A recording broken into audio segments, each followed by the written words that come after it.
This camera needs no introduction.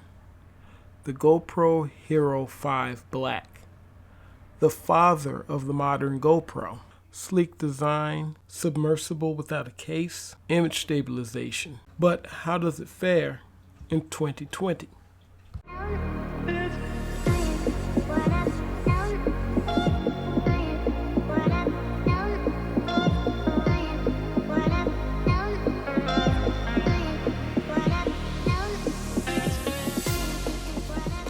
Now, I know this may be hard to believe, but this is my first GoPro.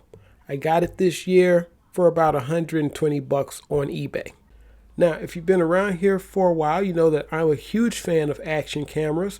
I was big into the SJ Cam line of cameras. In fact, you guys know I used to review their products. I'm going to get some of those reviews back online. I know I keep saying that, but the SJ7 and M20 reviews, I have some of those laying around. But action cams were my thing. In fact, I used them for filmmaking, both short and feature films. I would always, in some way, shape, or form, incorporate action cameras. And of course, when I was doing daily vlogging, I would always use action cameras.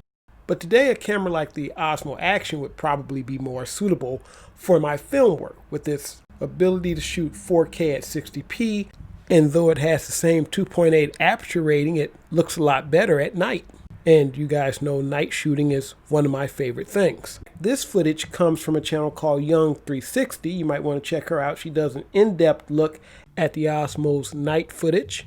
But with all that being said, where does that leave the GoPro Hero 5 Black? The latest iteration of the GoPro Hero is the Hero 9.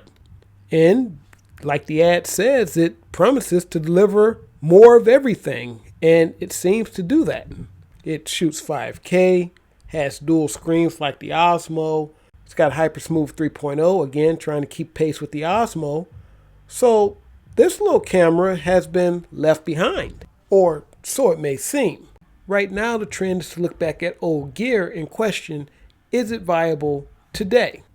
The reality is, almost anything decent that came out in the past 10 years is probably still usable today. That includes the Sony Nex cameras that I keep going on about, and this thing, which came out in 2016, mind you, just 4 years ago. This unit is used, and as you guys can tell, it's obviously gone through its paces. I've cleaned it up, and it works well and everything, so let's take a look at it. So right off the bat, you see it still captures a great image. This is 2.7K down res. And while I wouldn't try to push it too far, you can still color grade it. You got some old school stabilization here, but this is better than my Sony Nex 5T and even my Panasonic G7, neither of which have any stabilization at all. And for this kind of walking and talking vlog, this is good enough. In fact, I know people who have started their YouTube channels with cell phones with much less quality.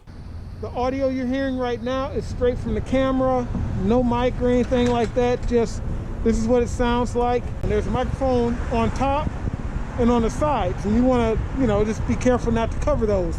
If you cover that, your audio will become muffled, and it'll be much more muffled than it is now with this mask on. Now, with any camera like this, you're going to want to grab some wind jammers.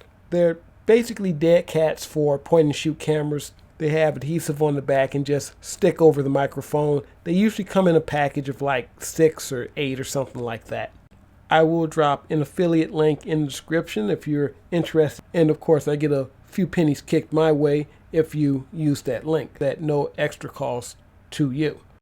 But if you don't want to go that route, a lot of editing software offers noise reduction, which will allow you to take down or remove some of the background noise, and it will push up the vocals. But it's iffy and it doesn't always work.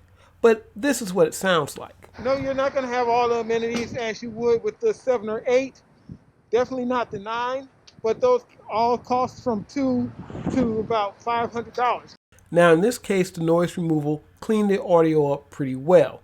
There may be a little bit of distortion, but it's negligible to the average viewer. Now, this camera obviously doesn't have a flip-up screen or a front-facing screen. So I use the wide setting A lot of people prefer linear.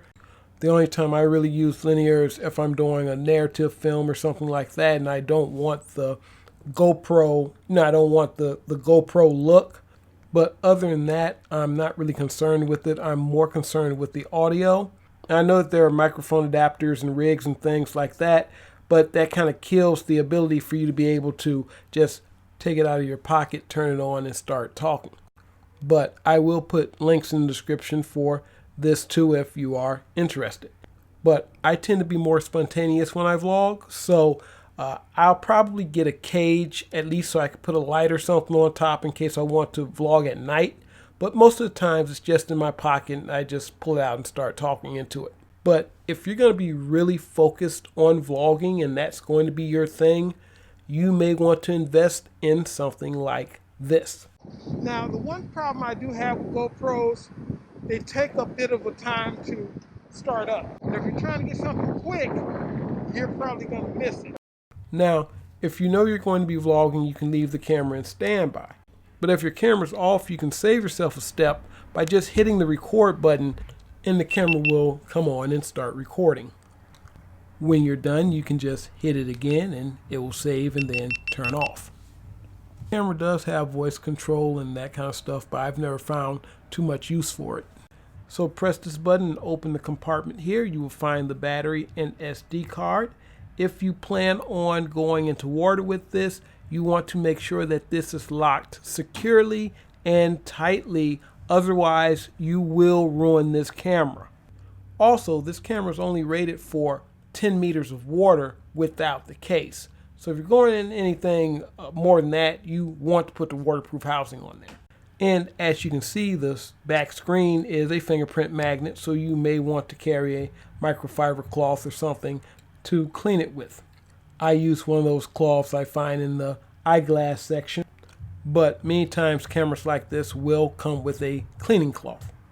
Now, on this camera, you won't get 4K at 60 FPS, but you will get 1080p at 120 and 720p at 240. And of course, 2.7K at 60 frames per second. So you can still do high quality slow motion on this camera.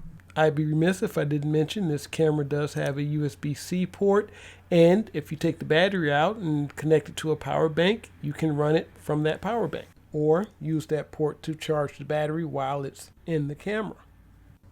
Now, I'm a firm believer that there is a place for things that do one thing really well, and I believe this camera does that. Now, there's a lot of other cameras that can do the same thing equally well and possibly better in some cases. And I'll give it to GoPro. They do continue to improve their product. And while everybody may not like everything they do try to listen to their fans. An example being GoPro Hero 9 going back to removable lens covers. That's something fans wanted and they got it. And while it's nice to check out all the new gear with all the new bells and whistles, sometimes you don't need those bells and whistles. But if you want a GoPro and maybe your budget's lacking, this might be the camera for you. You guys take it easy. Nathan Brandon Masters. Hasta. Don't look back, we're here to stay. A life we knew would come one day. And this is it, the borderline to where the future leaves us behind. The fire will burn.